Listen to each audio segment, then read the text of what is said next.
Instead of focusing on winning arguments, we're teaching the basic fundamentals of sales and marketing and how we can use them to win in the world of politics, teaching you how to meet people where they're at on the issues they care about. Welcome to the Brian Nichols Show. Well, happy Tuesday there, folks. Brian Nichols there on the Brian Nichols Show, and thank you for joining us on, of course, another fun-filled episode of the Brian Nichols Show. I am, as always, your humble host, and today we have a returning guest. He is the CEO of Almonty Industries, Lewis Black. Welcome back to the Brian Nichols Show. Hi, Brian. How are you? Doing well, Lewis. Thank you so much for joining us once again here on the program. I know we had you back, I think it was right there in the beginning of COVID. Everything was kind of on hold. I know supply chains were just completely in disarray, and you, as the CEO of Almonty Industries, gave us some insight into how that was impacting your ability to get tungsten out there across the world. So today, we're seeing now the after effects of what's happened over the past 2 years, specifically not just in regards to the supply chain issues, but also in regards to our economy's monetary policies going just completely out of whack. So now we're seeing the big pain, the inflation. It's hitting hard, and it's really, really having a direct impact, not just on those consumers, but also the producers. So, Lewis, let's reintroduce yourself to the audience, kind of dig into what's been going on at Almonty, but also what's been going on in terms of the inflation, how it's impacted you. Well, I mean, we're obviously still the largest producer of tungsten concentrate outside of China. And although China is still the very dominant player here, Russia being number two, inflation, of course, has created a number of problems, for all companies, including ourselves. Shipping costs are up, raw material costs, consumables are all up. Wages have no chance of keeping up. But I mean, obviously, we have unions throughout our company. And I think, unbelievably, there's quite a bit of common sense going around. I think the unions acknowledge that this situation is way and beyond anyone's control. We've done some pay rises, a fraction of, I think, 4.7%, which was considered to be at the high side compared to some of our colleagues. But it was the best that we could throw in. I think, we're just going to have to all sort of muddy in and get through this together. But it's not going to be an easy ride. I think next year you'll probably see a little calmer, but hang on to your hats for the next 12 months at least.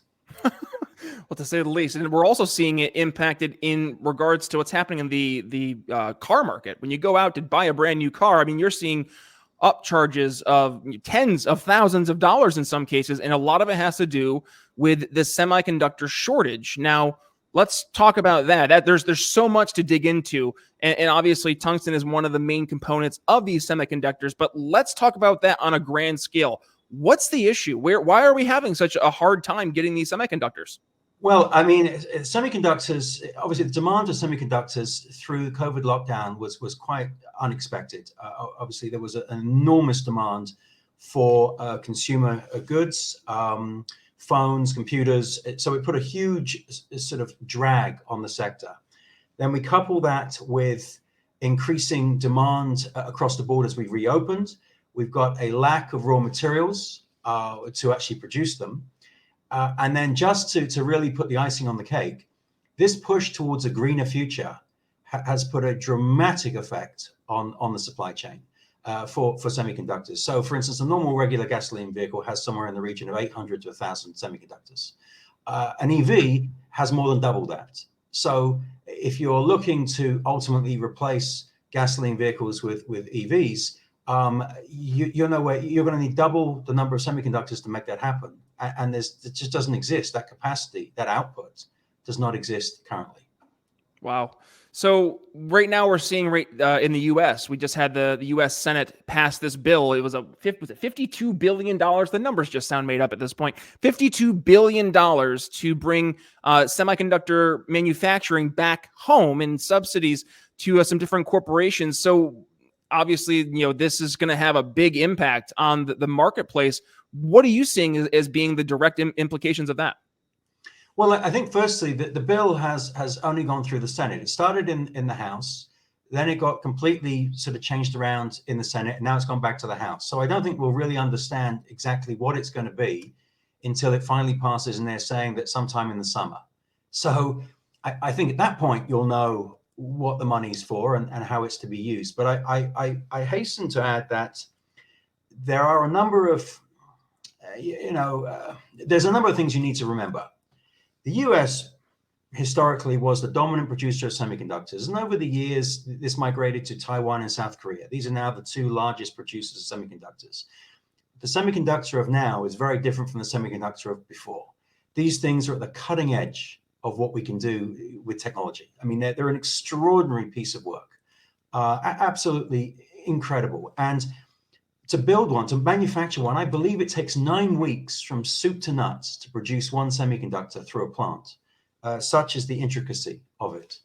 So these plants, firstly, will take a number of years to construct. This is the first thing, because they're not just, you're not making widgets. You're just putting up some steel bar and some sheeting, and you've got a factory. This is really, these are highly automated, highly technically advanced, and also the technology to make them is not liberally shared around. I mean, Taiwan and South Korea have very much dominated this sector. And I don't think it's going to change anytime soon. But then we also couple that with, well, you've still got to produce them. That requires raw materials. And that you don't have. I mean, to give an example, tungsten is used in tungsten gas to produce semiconductor. 40% of all the world's tungsten gas that's produced is consumed in South Korea, to give you an idea. But ultimately, there just is not enough raw materials to accommodate not just the semiconductors, but what they're being used for. So, I think the car delays you're seeing now in the US and all around the world, semiconductor shortages, electrical loom shortages they're finding in Europe because most of them were assembled in Ukraine. You don't need one, you need one thing that's out of sync, and the whole car market, or the whole chain of the production of a car comes to an end. So what does that look like? I mean, we're getting to a point now, to your point, where the actual raw materials for semiconductors is starting to get scarce. So what does that look like in terms of finding alternatives? Is there something beyond semiconductors we can look to in terms of technological innovations, or are we kind of SOL? Well, I think, no, in answer to your question bluntly, no, you can't replace semiconductor. They're the brains. It's the brain of an EV, for instance. The reason why an EV is an efficient use of a battery and the energy and the transporting that around the vehicle to the wheels, all these things are controlled by semiconductors. So every kind of thought process, to use a sort of archaic expression, within your technology comes from a semiconductor. So it's irreplaceable. Ultimately, the push towards a greener future has put a larger demand on that supply chain. That's going to take some time to catch up. But I think you shouldn't look at this in a horrendously negative way. Firstly, the free market is very inventive. And yes, supply chains, raw materials, we're going through a bit of a moment. Democracies generally don't want mines in their backyards. That means, but at the same time, they want transparency of those raw materials. So then they look. I mean, Russia has been a great example where sometimes countries that you have to work with perhaps don't behave to the same values that you have, and then there's not much you can do about it when they don't behave. Russia, as I said, is a great example. The sanctions have been very kind of focused on individuals, but in terms of their raw materials, they've been pretty much left alone because you can't live without them at this time. Does that change in the future? I don't know. I would have liked to have seen in this bill perhaps a little bit more focus on the supply chain in its entirety, rather than just going for the glamour end, which is we're going to make a semiconductor. So I think hopefully it goes back to the House and some common sense will approach it and say, well, okay, but how are we going to? We still have to buy all the raw materials for these semiconductors from perhaps places that we don't want to take a vacation in. Yep. And one thing, Lewis, that you brought up, I wanted to go back to, is addressing the supply chain. How would that look when you're actually going through and you're seeing the bill revised? How would that addressing the bill help in terms of actually getting more of the raw materials from the supply chain to alleviate the issues? Well, I think we've seen certain countries, South Korea, Japan, even Australia now, they're looking at direct investment into raw material supplies sources. I'm not a big fan of that, mainly because, a mine is a very specialized business, and many a fortune has been made and lost in mining. Unless you actually really know what you're doing, it's not, or you have a team that you can really rely on. Governments tend not to have the attention to detail to ensure that sometimes what they're putting money into is a great idea. I'm a great believer that government should play to their strengths. And I believe their strengths come with, well, they have a checkbook, and they have essentially the ability to accumulate raw materials through stockpiles, which they've done historically for, well, generations. Not now, but during the Cold War, for instance, in the United States, they had the DLA and the Defense Logistics Agency, and that was their primary focus, was to, in fact, ensure that the United States had access to ample raw materials for their manufacturing in the event of a war breaking out. I'm not saying you return to that type of war footing, but it was a very efficient tool that worked very well. And it doesn't mean that you give these raw materials to American manufacturers. You just basically accumulate them and then sell them. Now, you're obviously taking a punt in that sense as a taxpayer on whether prices move up or down. But ultimately, it's surely better to know that that system actually works because it's tried and tested than going down a route of, say, loosening regulations, which I don't agree with. Even as an operator, when regulations drive me crazy, I don't think you should loosen regulations. They're there for a very specific reason, and they must be left in place.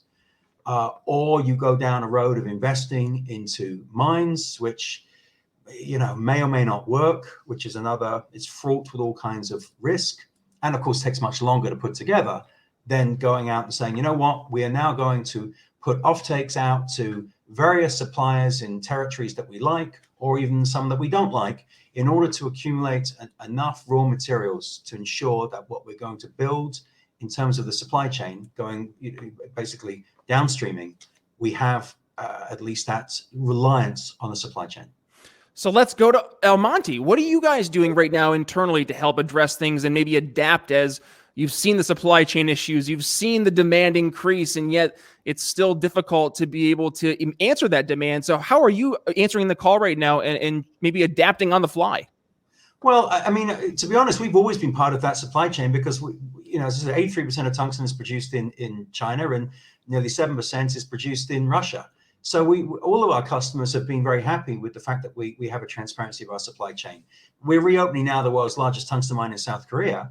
And that South Korea is the largest consumer per capita in the world of tungsten. So I suppose in our small little way, in our very small corner of the whole equation, we're doing what is technically possible. But I think, to be honest, I think people have to understand this supply chain issue is not going to go away anytime soon. It took China 30 years to get to this place. They executed incredibly, but it took them 30 years. I'm not saying it's going to take that long for us, but it's something which we have to know how to adapt to. And I think from Almonty's point of view, we will continue to look for projects that are in what we consider to be safe jurisdictions with nice legal systems. And that's what our customers expect us to continue to do. So when you're talking about the future, and it's difficult to paint a picture because I think if we were to go back, let's say 3 years ago and say there's going to be a global pandemic and it's going to basically shut down the entire world and society, everybody would just laugh and said, oh, okay. But yeah, it happened. And it's still, in some places still happening. So where do you see things going now? Let's, ignore right now, just pretend the Senate bill doesn't exist for a little bit. And let's just say where things are going right now, not being changed whatsoever. Where would you see things in 5 years? Let's ballpark. And then in the event that you're able to see the supply chain, in fact, get corrected some, but still need some time to get a little bit of its legs back up, where do you see 5 years from now, if we do have a positive outlook forward, what that would look like? Well, I think it really depends on our appetite for hard work. I think that's really what it comes down to. Ultimately, I think that the Russian episode in Ukraine is a great example. 90% of all the raw materials produced in Russia is exported. And yet the supply of those raw materials has not been affected one iota by the sanctions or by this war. It's just business as usual. Yes, the route to market is now, rather than go via Europe, it now goes via China, but it's still very much there. And, the outrage that we have about what's going on in Ukraine politically, it hasn't really, spread to these raw materials because ultimately we can't live without them. So then it comes down to the fact we are all inherently lazy, every single one of us. And buying from some of these countries is very easy and it's very simple. And it means that the mines and the legacy of these mines, these raw material sources, is someone else's problem. It's not ours. And so do we just literally Ukraine is, the whole thing is resolved, peace is brought back, China, COVID sort of disappears. So we stop thinking about, where did it all come from? We start getting comfortable again how we were pre-COVID. And we go back to just essentially looking, well, we can always buy whatever we need from, okay, we know that it's not great. It's not a great place, but they sell to us. And this time next year, I'm going to work something out. Mm-hmm. So that was the temptation. Or do we say, you know what? We had a problem in 2008 in the financial crisis with all contracts out of China being cancelled under a force majeure because they were considered to be, important to the state. We've now had another problem with COVID. We've got this war in Ukraine. We're really going to have to address this. And we're going to have to roll our sleeves up. I'm going to say, you know what? We're going to have to make some tough decisions. Yes, I know there are some people who are going to be upset about this concept of bringing raw material supplies into democracies. But ultimately, we don't have a choice unless we're going to choose to keep working with countries that, quite frankly, aren't the greatest.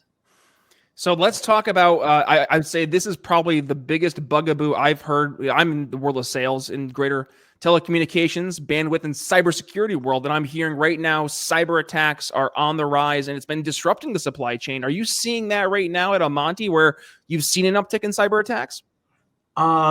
We took a view. We got attacked about 4 years ago. This is bizarre, but we got a mine in Portugal. And somebody did they ring you up and they say, if you don't give us X in whatever, it wasn't Bitcoin, it was something else they were using, we're going to delete all your files. And of course, we're fifth generation mining guys. We kind of responded as you would expect us to. And they really did actually seize our server. Now, we back everything up. So in fact, we didn't have any impact. So we took the decision, you know what? We're going to keep every mine kind of, off the grid. So, we'll, if we need to send things around to the other sites, we'll do it independently, not on a big network. So we've essentially taken that approach because it's everywhere. I mean, it's there's something you can do. So, we're getting a bit old fashioned. I mean, we haven't got guys running around with, pieces of paper. We're not using carrier pigeon. But we've just essentially ring fenced the mines. So nothing gets in, nothing gets out. And if you want to take something out, you have to move whatever data it is to like a Dropbox that's not connected to our server there, and then it's sent out that way. And that way we kind of isolate access. Now, I hope by saying this, I've not laid down a challenge to the hacking community to see if they can kick the door in. So please, we're only a poor tungsten company. There are plenty of other people you can go after. Well, they're going after everybody. It's the sad part. Like I've seen the uptick, just in the past 2 years in the day job, it's been just exponential growth. And one of the providers that my company works with, he says, if you have a provider in a security world who says that you're 100% protected, they're flat out liars. Run as fast as you can, because to your point, it's happening to everybody. And the best thing you can do is prepare. You can get the policies, procedures in place. You can go through, the tabletop exercises and map out what could happen in the event. But at the end of the day, and this is the sad part, the biggest threat that companies have is unfortunately their people internally, because you can still have the social engineering where, little Susie at secretary gets the email and it says, hey, the CEO is looking for some gift cards. Can you please go ahead and scratch those off and send that to her? And all of a sudden she just clicks a link and goes ahead and does that. And now all of a sudden, boom, to your point, they can jump right in. And it happens more often than not, which is sad, Lewis. It's disaster.